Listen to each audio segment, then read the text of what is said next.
Okay. First of all, I must say, obviously, our examples are taken from approaches we've had from parents. Usually, it's been from parents. It's starting now. We're starting to get approaches from teachers, and it's some research a colleague of mine and I have been doing. And the pattern that we've discerned so far that will result in critical race theory being brought in as a method for dealing with allegations of racism will usually start with one or a group of students claiming that racism has occurred. It may be another student, it may be a teacher. Then what happens, and this is most predominantly at this stage in private schools, there's a bit of panic sets in, and the school management will get advice, and the next thing is a consultant who's an expert on diversity issues will come in, I presume at a reasonably fortuitous rate financially for the consultant, and sort of the things that very often will be an issue of will be things what's commonly, and you'll have been aware of this through the media, is complaints that Black girls' hair is not dealt with the same sort of care or appropriate response as white girls' hair. That's an issue we've seen a number of times. Or a child will say that a teacher has said something racist or done something in class that they consider racist or hurtful. Now, the problem is that, let me put it this way, my concern is that there are other ways of dealing with it. But what tends to happen, following this pattern, is that suddenly the entire school becomes the subject of they have to deal with racism. They must educate the kids on racism. So racism becomes an issue above all issues that has to be dealt with. And somewhere along the line, and it's very difficult, I can't tell what consultants say to Black kids, but they usually separate the kids out at some point. I don't know what they say because we haven't had it from the Black student side. But what the white parents get very concerned of is the white students are called aside, and the consultant will then deal with them and explain to them their white supremacy, their fragility, what they call their white fragility, which is their sort of tendency to do things that are hurtful to Blacks. Sorry, my cardidas are out of control. To Black children, they basically essentially say that they are responsible by virtue of their whiteness for the system that exists, the system that existed, that perpetuated the racism. And essentially, it boils down to the fact that what a consultant will do is say to white kids that the color of their skin reflects that they are part of or the progeny of a society that brutalized and that committed racism. And what ends up happening is that those white kids may feel guilty.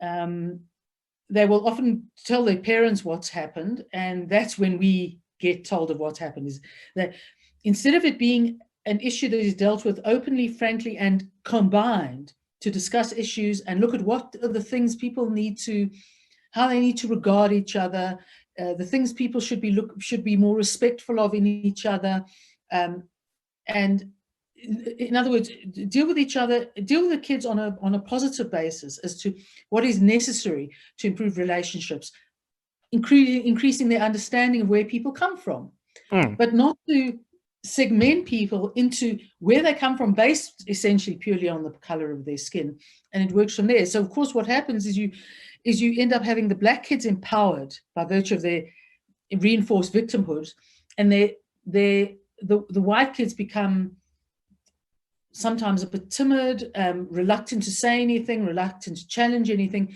because they are now guilty of whatever it is the Black kids feel.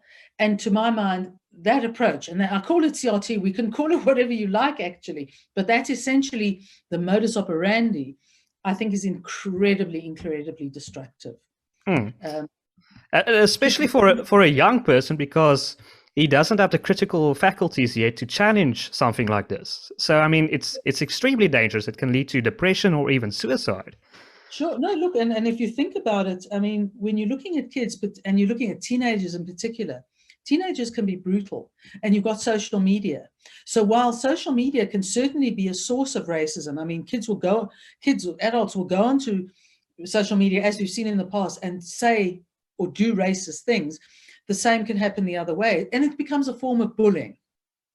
And also, it's probably problematic for Black kids, because if this doesn't strike them as a rational, commonsensical way to do things, they become inhibited, or they eventually fall in with the crowd.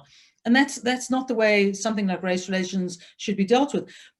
And part of the reflection of the fact that this has Marxist theory behind it, A, is the emphasis on power relations, and two is the idea that and this is a very Marxist idea, it's not a unique idea, but it's a very Marxist idea, that if you inculcate children with an idea that you want them to grow up with, they're yours. Because for the very reasons you've given, that minds are not yet fully formed, kids are immature.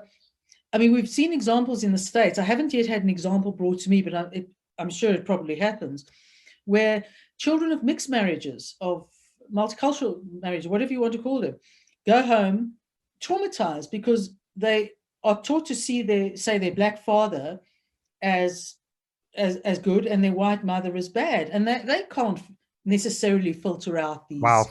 these issues. And to my mind, that gives you the perfect example of what is wrong with critical race theory. What do you say that the Black parent must be the better parent, the dominant parent? I mean, it's an extraordinary brutal thing. That to me is the example of, if you want one reason why critical race theory is not a good idea, that's a bit basic, but that's a fundamental reason.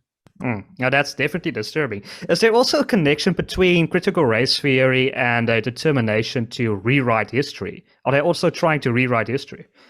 I'm not so much sure. Well, sometimes they are. I mean, sometimes recently you've seen something like the 1619 Project, which basically holds that America was founded when the first Black slaves arrived.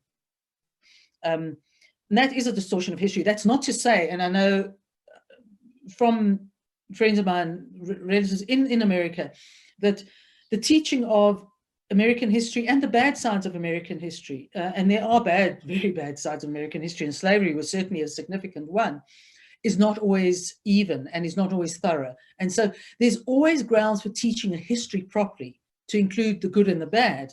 There, South Africa, the same.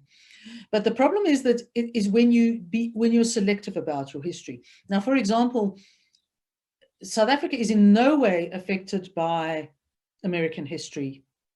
What happened, the periods of slavery in America had no impact on South Africa. But if you want to look at slavery, I mean, slavery is almost as old as humanity. And worse than that, I actually just saw a snippet from a program which was talking about, there's a documentary dealing with modern slavery, meaning there are millions of people who are still in forms of slavery in parts of the world. Indian subcontinent, East Asia, Southeast Asia, North Africa in particular. Women slaves. We've spoken a few days to a person who fought for women slaves' rights. It's a massive problem. Yeah, it's women slaves, it's children, it is men. And the thing is that very often, I mean, slavery was often an automatic result of military conquest. And different parts of the world dealt with slavery differently. What was unusual about slavery of the Anglophone world was that it was actually abolished by the slave masters eventually. And England was first, and America followed, and eventually Brazil. But, you know, that's in many parts of the world, it either sort of gradually died out or it hasn't died out at all. And there's something fundamentally self-absorbed about concentrating on your past history as determining your future when your past is somebody else's present. And that doesn't worry you one iota. And of course, there's another fundamental unfairness, and this applies to any form of horror. And that is whether it be genocide, and I'll use the Holocaust as an example. you can't hold the children of Germans who lived in Germany during the war. You can't hold all of Germans responsible for Nazi Germany, but you certainly can't hold their children responsible. It's an awful thought, and I don't think there are any Jews today who may be descendant from or even be the children of living Holocaust survivors who would consider living Germans to be responsible for the consequences of the Holocaust. And the same has to apply with apartheid. When a system changes or ends, that is not to say your history is not important to you. Of course it is, and it does have profound effects on you. Whether it's the British concentration camps affecting Afrikaners, the Holocaust affecting Jews, slavery affecting Black. But there's a lovely saying that goes very much along the lines of your future must not be determined by your past, it must only be informed by it.